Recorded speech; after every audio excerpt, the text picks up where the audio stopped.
नमस्कार, भव्य भारत न्यूज में आप सभी दर्शकों का स्वागत है। तीसरे नेत्र की चर्चा से आप भी परिचित हैं, हम भी परिचित हैं, लेकिन जानकारी शायद ही किसी को है तीसरे नेत्र के बारे में। जो हमारे शास्त्र सम्मत लोग हैं वो बताते हैं कि शिव के तीसरे नेत्र हैं, जिसका अगर वो इस्तेमाल कर दें तो पूरी दुनिया जलकर भस्म हो जाती है। कुछ लोगों का मानना है कि तीसरा नेत्र मनुष्य में भी होता है, यानी कि जब हम बाल्यावस्था में होते हैं तो उस तीसरे नेत्र का इस्तेमाल हम करते हैं, यानी कि बच्चे के रूप में इस्तेमाल होता है। तीसरे नेत्र पर चर्चा करने के लिए आज हमारे बीच फिर मौजूद हैं परम गुरु, परम अभ्यासी श्री श्री 1008 बाबा श्री रतन जी महाराज जी। बाबा जी, आपका स्टूडियो में बहुत बहुत स्वागत है। जैसा कि सवाल है तीसरे नेत्र का, तीसरे नेत्र के बारे में शिव की चर्चा होती है काफ़ी, लेकिन ये भी कहा जाता है कि तीसरा नेत्र हमारे में भी मौजूद है। तो ये तीसरे नेत्र हमारे में क्यों मौजूद हुआ, यानी मानव में तीसरा नेत्र कैसे आया, उसका क्या काम है, और तीसरा नेत्र विलुप्त कैसे हो गया, और शंकर का तीसरा नेत्र इतनी चर्चा में क्यों है? पांडे, पहली बात तो ये है कि शंकर के पास तीसरा नेत्र नहीं है, शिव के पास है। शिव और शंकर अलग हैं? दोनों अलग हैं, शास्त्रों के आधार पर भी, क्योंकि ये विषय शास्त्र का है। शिव है तो शास्त्र है,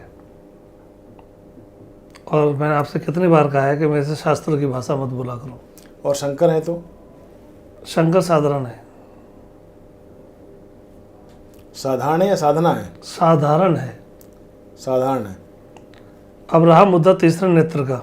जी, आपने कहा कि तीसरा नेत्र सबके पास है, बिल्कुल ठीक है, सबके पास है, लेकिन इसको आज्ञा चक्र बोला गया है। तीसरा नेत्र जो है इसको आज्ञा चक्र बोला गया है, और आज्ञा चक्र जो है हमारे दोनों नेत्रों के बीच में है। इससे हम वो सब देख सकते हैं जो दो आंखें हमारी नहीं देख सकती। लेकिन तप का विषय है, साधना का विषय है, आपको अपने आज्ञा चक्र को जागृत करना है। जबकि जन्म होता है जब बच्चे का, तो ये जागृत होता है। उस समय 41 दिनों तक बच्चे को वो जहाँ भी कहीं देखता है उसे सिर्फ एक गोल बिंदु दिखाई देता है, जो आज्ञा चक्र का आकार है, सिर्फ वही दिखाई देता है, इसके अलावा उसे कुछ नहीं दिखता। 40 दिनों तक? 40 दिनों तक उसकी क्रिया वही रहती है। 40 दिनों तक वो जागृत रहता है आज्ञा चक्र को लेकर के, क्योंकि बाहरी नेत्र उसके कार्य नहीं करते। जो भी कुछ देख रहा है, जो भी कुछ समझ रहा है, आज्ञा चक्र के साथ करता है। सबसे पहले उस आज्ञा चक्र का विनाश करती है उसकी माँ। उसको बताना शुरू करती है, देखो मैं हूं माँ। तो एक तरफ आज्ञा चक्र हो गया उसके, और दूसरी तरफ माँ खड़ी हो गई। तीसरी तरफ पिता खड़ा कर दिया, चौथी तरफ फिर रिश्तेदार खड़े कर दिए, फिर ये घोड़ा है, ये गाड़ी है, ये है, ये वो है, दुनिया भर की चीज़ उसके सामने खड़ी हो जाती है, और आज्ञा चक्र जो है विलुप्त हो जाता है। काम ही करना बंद कर देता है, या सुषुप्त अवस्था में चला जाता है? सुस्त अवस्था में चला जाता है, और इसी वजह से उसको सब कुछ दिखना बंद हो जाता है। फिर वो एक साधारण व्यक्ति बन जाता है। सांसारिक व्यक्ति बन जाता है? सांसारिक में साधारण व्यक्ति बन जाता है, बिल्कुल साधारण। सांसारिक में तो बहुत चालू लोग होते हैं, लेकिन वो बिल्कुल सादा व्यक्ति बन जाता है, उसे कोई ज्ञान ही नहीं होता इस बात के लेकर के। अब अवस्था क्या है कि जब वो बहुत मेहनत करता है, अपने पालन पोषण करता है, परिवार का सब कुछ करता है, और थक जाता है जीवन से, क्योंकि उसको मूल आधार तो जानना है ना अपना। तो तब गुरु के पास जब पहुंचता है, तो गुरु उसको क्या कहता है कि बेटा एक कोने में बैठ जा, और आंखें दोनों कर लो बंद, और अंदर से जो है ना अपने यहाँ देखना शुरू करो आज्ञा चक्र पर।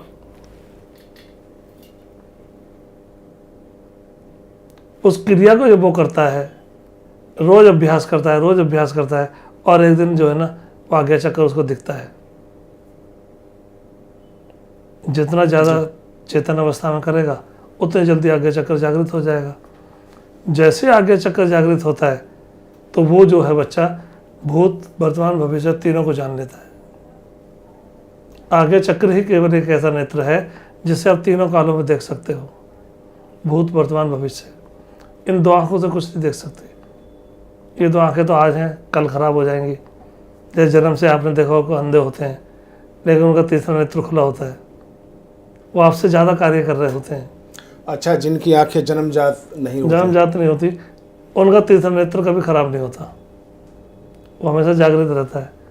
इसीलिए वो हर चीज़ को जो है ना महसूस करते हैं।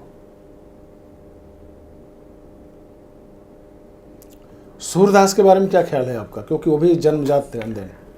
सूरदास जी भी जन्मदास अंधे बोले, और अब तो सूरदास को तो बेचारे को पूछता कौन है। आप देख रहे होंगे सूरदास के बारे में कोई ऐतिहासिक की बात ही नहीं करता कोई। लेकिन उनकी कहानी तो इंटरेस्टेड है, चूँकि आपने आज्ञा चक्र की बात की है और अभी सूर को आपने लिया है। सूरदास जी जो हैं वो बुद्धि विवेकी व्यक्ति थे, उनकी बुद्धि बहुत अच्छी थी। एक बार क्या हुआ, एक छोटा सा प्रसंग है, सुनाऊं? हाँ हाँ बिल्कुल। एक छोटा सा प्रसंग बनाया, किसी ने बनाया मुझे नहीं मालूम, क्योंकि प्रसंग में आप समझा लेते हैं अच्छी तरीके से। हाँ किसी ने बनाया है ये ऐसा कि सूरदास जी एक बार कुएं में गिर गए। कुएं में पानी कोई बहुत ज़्यादा नहीं था, और वो आवाज़ लगाने लगे ज़ोर ज़ोर से कि मुझे बचाओ, मुझे बचाओ। जी। तो सारे लोग देख रहे थे इधर से उधर, इधर से उधर, किसी की हिम्मत नहीं हो रही थी उनको कि जाके बचा ले। तो कुछ समय के बाद एक हाथ अंदर गया कुएं के अंदर, और आवाज़ आई एक कि सूरदास इसको पकड़ लो हाथ को।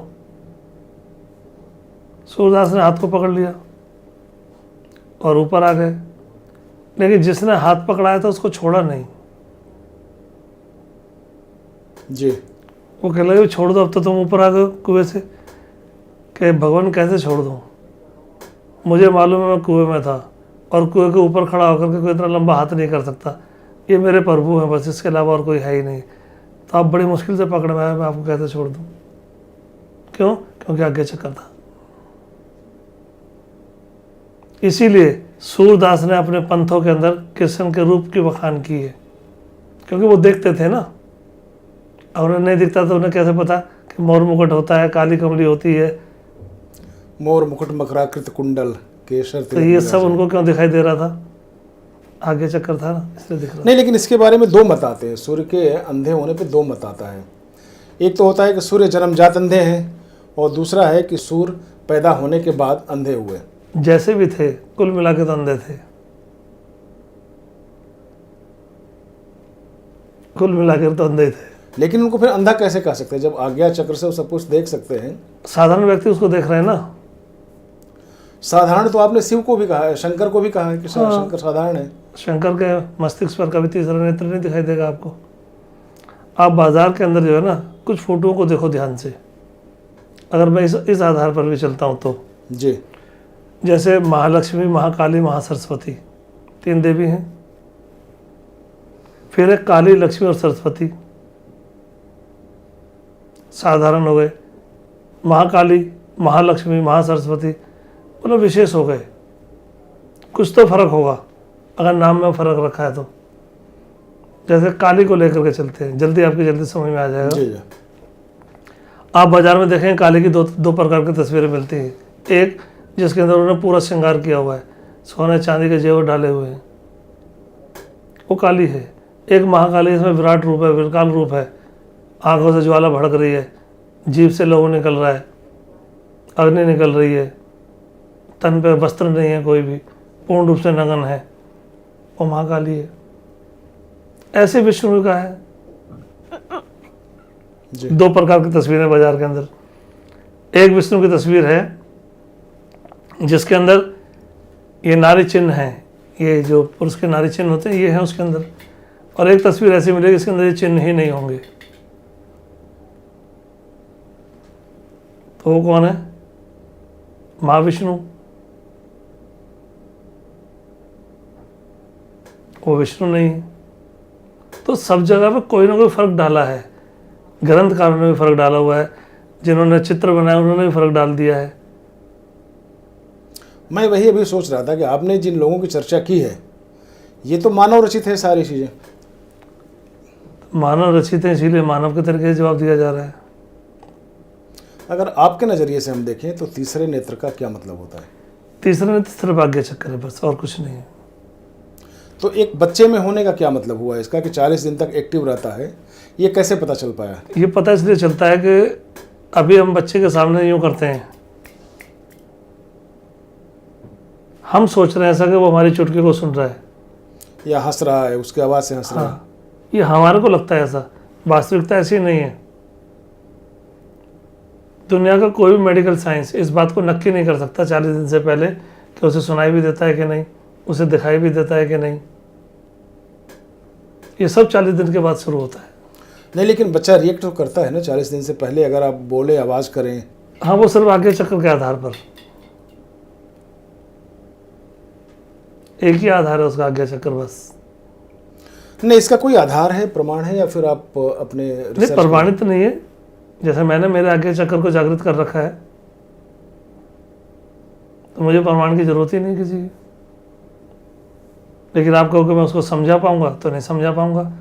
सिखा सकता हूँ, समझा नहीं सकता।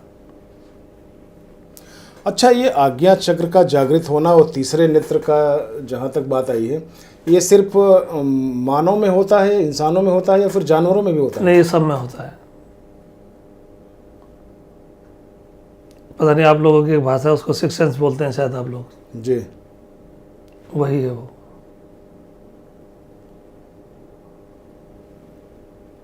जानवरों में भी होता है? सब में होता है।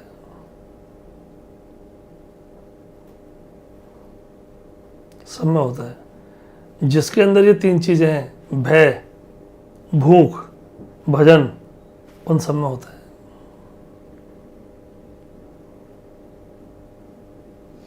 तीसरे नेत्र के बारे में अगर हम थोड़ा सा और अगर जाएं, तो लोग बहुत इस पे अध्ययन भी करते हैं, गहराई से अध्ययन भी करते हैं। और ये है कि जब हमें संसार में भेजा ही गया, तो फिर हमें ऊपर जाने कितनी जल्दी क्या है, फिर हमें एक तपस्या में लगने की क्या ज़रूरत है, फिर हमें एक अलग लोक में जाने की क्या इसमें ज़रूरत पड़ जाती है? कोई ज़रूरत नहीं। तो फिर क्यों लोग पीछे भागते रहते हैं कि हमें ये भी करना है, ये भी करना है, हमने पाप कर लिया, पुण्य कर लिया? वो तो लोगों का विषय है ना, उसमें मेरे और आपका क्या रोल है? कुछ ना कुछ गड़बड़ झारा लगता है। उसका जवाब तो वही लोग देंगे।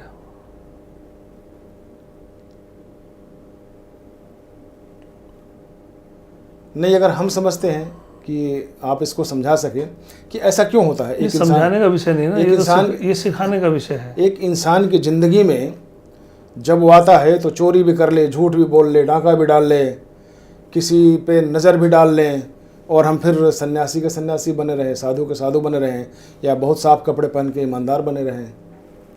प्रवृत्ति क्या है? नहीं, ये जो शब्द अभी आपने 3 बोले कि साधु भी बने रहे, सन्यासी भी बने रहे, ये सब गलत है।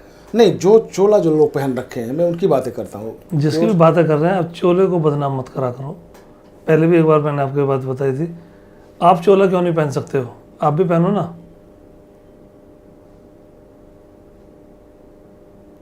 अगर आपको लगता है चोला पहनने से फ़ायदा होता है, कुछ लाभ होता है, आप भी पहनो। आपको किसने मना किया है? नहीं, एक बार पहले जब हमने वीडियो बनाई तो आपने कहा था कि बहुत सारे लोग चोला पहन के ही अंदर हैं। हाँ, तो उस दृष्टांत को देख के मैं बात कर रहा हूँ अभी। मैं वही तो कह रहा हूँ। तो चोला पहनना आसान है, कोई भी पहन सकता है, आप भी पहन सकते हो ना। चोले की मर्यादाओं को रखना बहुत मुश्किल है। चोला तो बाजार में मिलता है ना, कोई भी खरीद के पहन सकता है। मर्यादाएं बाजार में नहीं मिलती, संस्कार बाजार में नहीं मिलते। बाबा जी, मेरे कहने का मतलब ये था कि जो लोग चोला पहन के, आपने एक बार कहा था कि जो लोग जेल पहुंच गए हैं, कुछ ना कुछ उनमें कमियां होंगी जो जेल पहुंच गए। मैं सिर्फ ये जानना चाहता हूं कि क्या वो आडंबर था कि तीसरे नेत्र के, या फिर इस तरह से कि हमारे पास सब कुछ नहीं, है, वो उनके पास था ही नहीं। हम वो सब तो कुछ वो दिखा ना। पाएंगे, और फिर एक साधारण आदमी वहां तक पहुंचता है नहीं, कि हमें भी आप बताइए, और फिर वो वहां पे जाने के बाद उनको सिर्फ छलावा के अलावा कुछ नहीं नजर आता। वो उनके पास था ही नहीं कभी। अगर उनके पास वो होता, जैसे उदाहरण के तौर पे पांडे जी, अभी मैं मतलब ये नहीं कह रहा हूँ कि मैं कुछ हो गया हूँ, ऐसा नहीं है। आप और हम किसी बच्ची को देखने के लिए गए थे। कहाँ गए थे हम लोग? आसनसोल, दुर्गापुर में। दुर्गापुर। उस परिवार के कितने जिद, आपके पास भी फोन आया कि दवाई दे दो, दवाई दे दो। जो सांस की बीमारी से जूझ रही थी हाँ। लड़की। क्या मैंने दवाई दी उसे? नहीं, मैंने लास्ट शब्द आपको क्या बोला था? कि ये 2-3 महीने की मेहमान है बस। और मुझे उसको दवाई नहीं देनी है क्योंकि उसके बाद जीवन नहीं है। जी बोला था आपने। ये किसके आधार पर देखा गया?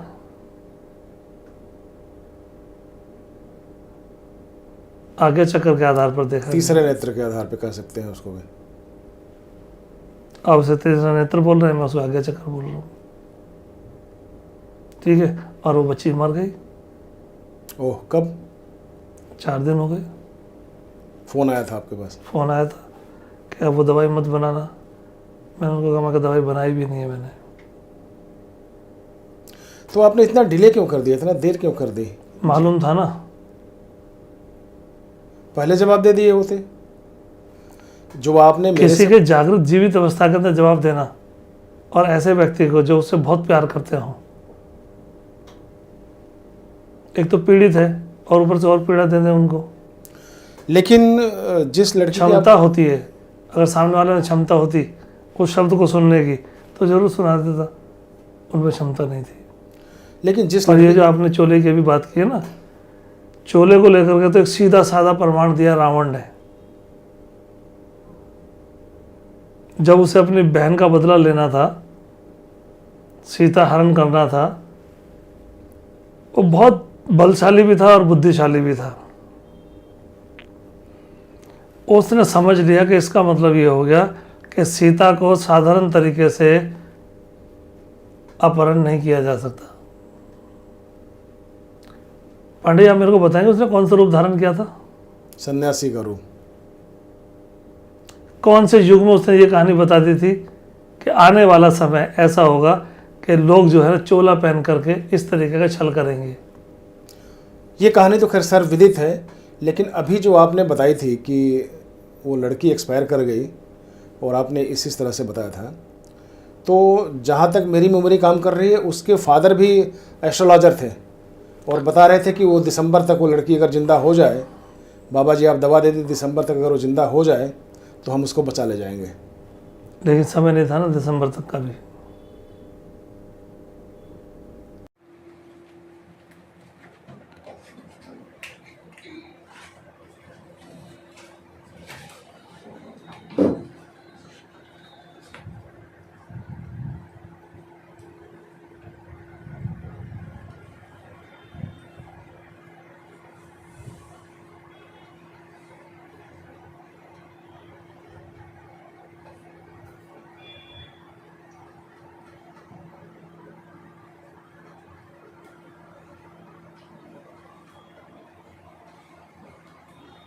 दर्द हो रहा है? हैं? तेज हो रहा है, कम हो रहा है? इस वाले में तेज हुआ है, इसमें कम हुआ था। अब तेज हो रहा है, इधर कम है, इधर क्यों कांप रहे होंगे? डर की वजह से। कमजोरी है ना, नहीं नहीं, बहुत कमजोरी है।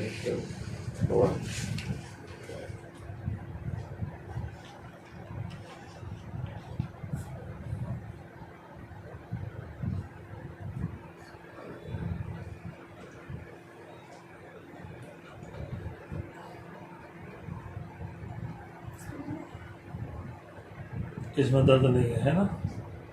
कम है बहुत। इसमें भी नहीं है, इसमें बहुत कम, इसमें। इसको राइट साइड प्रॉब्लम ज़्यादा है क्या? इसमें तो सीटी स्कैन में तो बायलेटरल है दोनों साइड। नहीं, राइट में ज़्यादा प्रॉब्लम है इसको।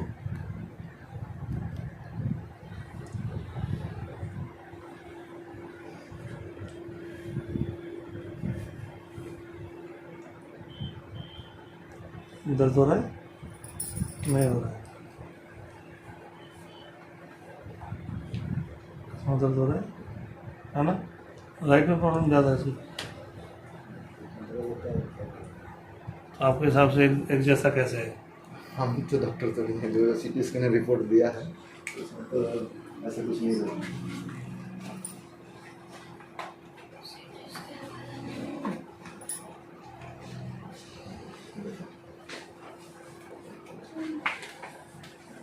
इसमें तो ऐसा बायोलेटरल लिखा हुआ है, सब जैसे कि डिटेल देते। उन्होंने कुंडली के आधार पर बताया था और आप अपने आज्ञा चक्र के आधार पर बताया। नहीं, मैं तो शरीर की दशा के आधार पर बताया था।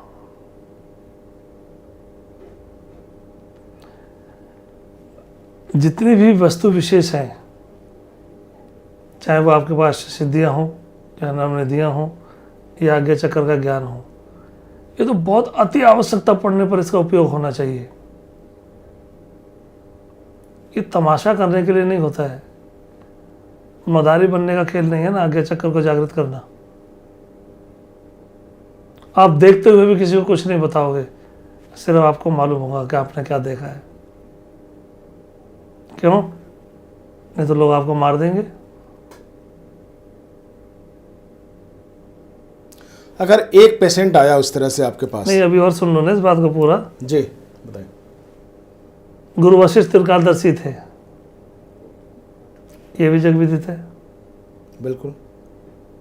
दशरथ के पूछने पर कि आखिर हम अब राम का करें कि इनकी सारी शिक्षाएं दीक्षाएं पूर्ण हो गई हैं, उन्होंने तुरंत कहा कि आज से 4 दिन के बाद इनका राज्याभिषेक करना है, और क्या करना है। लेकिन तीसरे दिन उनको 14 वर्ष का वनवास हो गया। प्रदर्शन किया ना, तो आगे चक्र का प्रदर्शन नहीं किया जाता है। यानी कि नियत के सामने सारे प्रेडिक्शंस सब फेल हो जाते हैं ना, धरे के धरे रह जाते हैं। और सुनना पड़ा ना, उन्हें भी सुनना पड़ा। लोग उस नगर के अंदर बातें करने लगे कि ये क्या हुए, तो त्रिकालदर्शी संत थे, तो कहना नहीं मालूम था। इसलिए आप जितने मर्जी कुछ भी बड़े बन जाओ, एक घड़ी तो उस मालिक के हाथ में है आपकी। वो जो खेल खेल सकता है वो कोई नहीं खेल सकता।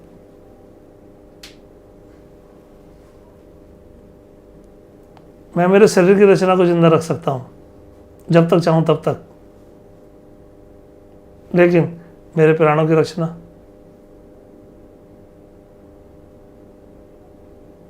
उसका बटन तो किसी और के हाथ में है। बिल्कुल। तो जो सच है उसको मानना चाहिए।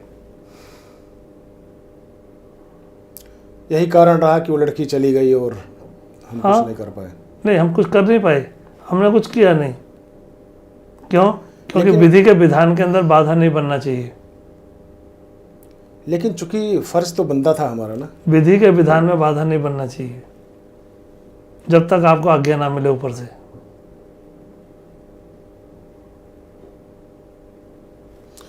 चलिए, ये रहा आज का हमारा सब्जेक्ट, जिसमें एक दुखद घटना भी सामने आई है, और वो ये आई है कि जिस लड़की को हम लोग देख के आए थे उसका स्वर्गवास हो गया है। सांस की बीमारी थी उसे, और बाबा जी का जो रिसर्च था, जो आज्ञा चक्र था, उसने पहले ही बता दिया था कि इसको हम अपने दवा से लाभ नहीं पहुंचा सकते।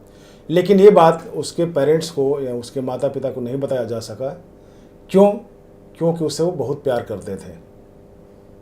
उस आत्मा को शांति के लिए हम प्रार्थना करेंगे और चाहेंगे कि फिर अगर उसको कहीं जन्म मिले तो उसको इन सब बीमारियों से मुक्ति मिले, और मुक्ति मिल के ही उसको जन्म मिले। इस एपिसोड में इतना ही।